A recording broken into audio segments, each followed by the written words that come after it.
गणेश जी को नमन करके मेरी कुल देवता श्री तुलजा भवानी और मेरे सद्गुरु श्री साईं बाबा को नमन और स्मरण करके आज के वीडियो की हम शुरुआत करते हैं। आज के वीडियो का विषय है अगला हस्त नक्षत्र। 27 नक्षत्रों में इसका नंबर है 13। 13वां नक्षत्र होने के वजह से डरने की कोई भी ज़रूरत नहीं है।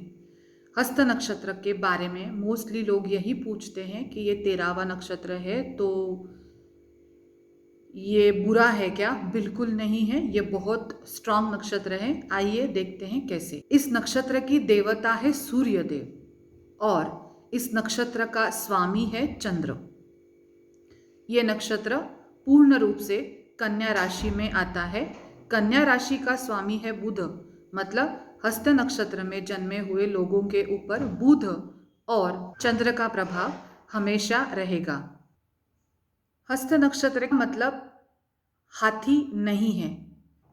अगर आप हस्त नक्षत्र का चिन्ह देखेंगे तो उसमें आपको दिखेंगे अलग अलग 7 तारे।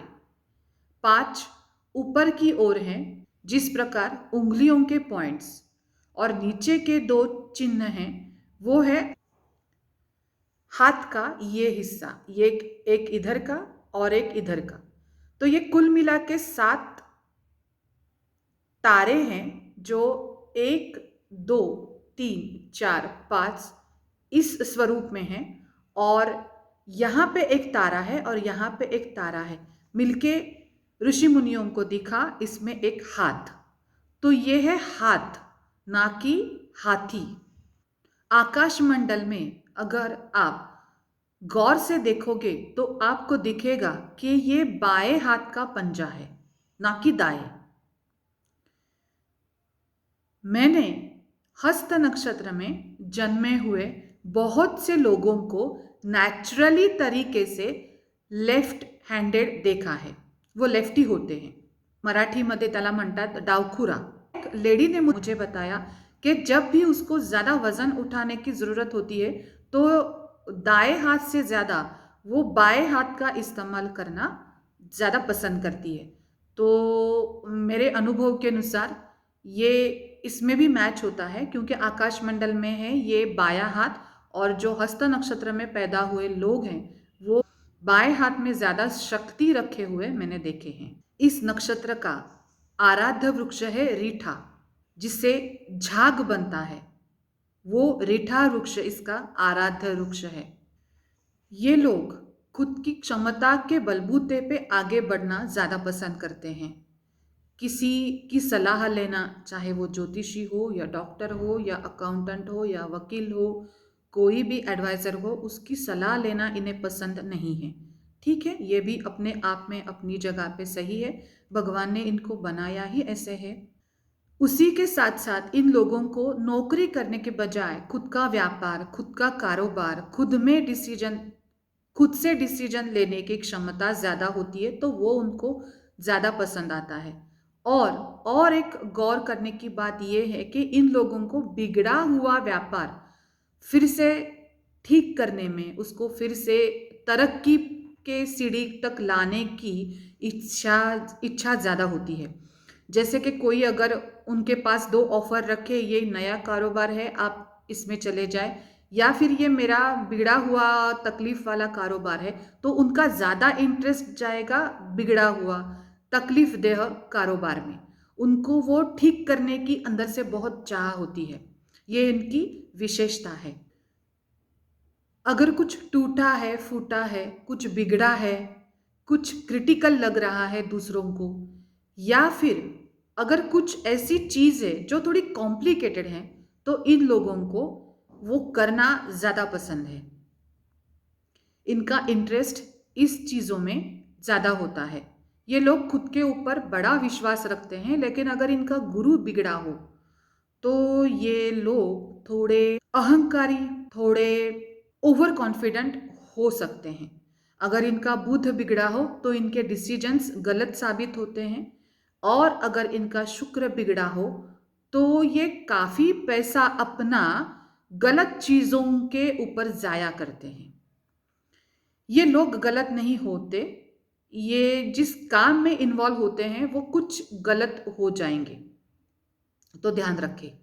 इन लोगों को हमेशा काम करने की इच्छा लगी रहती है। ये अगर छुट्टी पे भी हो या कोई छुट्टी वाला दिन भी हो तो ये कुछ ना कुछ करते रहेंगे। अगर उनको अगर बच्चे हैं और उनको 2-3 महीने की छुट्टी मिली है तो अगर वो किसी गांव जाएंगे, टैलेंट कोर्स में जाएंगे, तो वहाँ पे भी वो कुछ अलग अलग अलग ट्राई करते रहेंगे। उनमें चिकित्सक स्वभाव बहुत होता है। मैं उनको सलाह दूंगी कि खुद का ध्यान रख के वो चिकित्सक स्वभाव अपनाएं। इनके कुंडली में रवि या चंद्र बिगड़ा हुआ है तो ये लोग बार बार निराश हो जाते हैं, फिर उठ खड़े होते हैं, फिर काम में जुट जाते हैं, जो कि इनका स्वभाव है। लेकिन फिर कुछ प्रॉब्लम आ जाती है और फिर से निराश हो जाते हैं। तो अगर बार बार ये प्रॉब्लम आ रहा है, कुछ क्रिटिकल हो रहा है, कुछ अच्छा नहीं हो रहा, तो किसी अच्छी ज्योतिषी की सलाह ले। मैंने देखा है ये भी कि हस्त नक्षत्र के लोगों का दिल का कुछ अलग होता है, दिमाग का कुछ अलग होता है और वो करते कुछ और है। ये बात तो सच है कि वो जो करते हैं उनमें उनका इंटरेस्ट रहता है। ऐसे नहीं कि वो इंटरेस्ट के बिना वो कुछ काम करेंगे, ये कर ही नहीं सकते। उनका इंटरेस्ट होता है तभी वो करता है, लेकिन उनके दिमाग में कुछ अलग करने की इच्छा रहती है और उनकी सोच कुछ अलग होती है और कुछ तीसरा ही काम वो करते हैं। तो मेरी ना सबसे बड़ी सलाह इनको ये है कि ढूंढें ये 3 हिस्से। आपका दिल क्या चाहता है, आपका दिमाग क्या चाहता है और आप अभी क्या कर रहे हो। आपको अभी किस में इंटरेस्ट है। इंटरेस्ट होना तो साल दर साल बदल भी जाएगा। इस महीने ये लगा, अगले महीने कुछ और लगा, अगले साल कुछ और लगा, उसके अगले साल कुछ और लगा, ऐसे भी हो सकता है। लेकिन वो ढूंढना चाहिए। और एक साथ अगर आप 2 चीजें करते हो या फिर एक साथ अगर आप 2 जॉब करते हो, एक साथ अगर आप 2 अलग अलग कारोबार कर रहे हो, उसमें भी कोई दिक्कत नहीं है, आप वो भी कर सकते हैं। लेकिन अपनी हॉबी को ढूंढे और चाहे कुछ भी हो जाए, अपने हॉबी से, अपनी जो इच्छा है उससे, आपकी जो पसंद है उससे दूर ना हो जाए। दूसरी मैं इनको सलाह दूंगी कि अगर आप लेफ्टी हो तो इम्पॉर्टेंट चीज़ों में बाएं हाथ का इस्तेमाल करना, कि आप दोनों हाथ से काम करना सीख जाए।